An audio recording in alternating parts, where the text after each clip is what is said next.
Londres. I'm standing outside my office in the European Parliament in Brussels, and there's something I'd like to show you. Outside every office is a trunk that goes back and forth every month between Brussels and Strasbourg.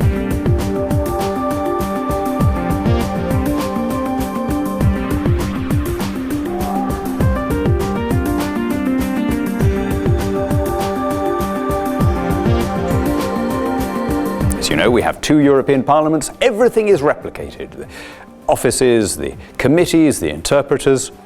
But why the trunks? Well, they come from an age before we had email, when MEPs used to be able to send their files, their paperwork, back and forth. But of course, in this day and age, what's the point? Occasionally, you get maybe one of your assistants sending her wash bag.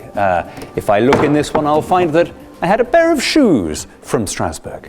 But in general, we don't need trunks at all. So why do they still exist? Well, here's where you have a beautiful symbol for the entire European project. These trunks are here because an industry now depends on moving them back and forth. Removal men, lorry drivers, fleets of trucks going back and forth carrying the empty trunks. And as for the trunks, so for everything else.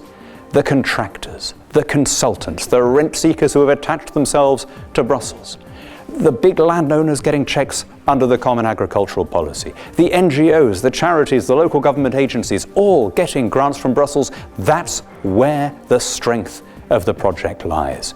It's what Milton Friedman called the tyranny of the status quo, the tendency for bureaucracies to make a handy living out of whatever happens to be the established dispensation. Ask yourself this: if we were not now in the European Union, if our fathers had had the sense to negotiate a Swiss-style free trade agreement, would any mainstream party now be arguing that we should accede? You only have to put the question: what keeps us there? Tyranny of the status quo.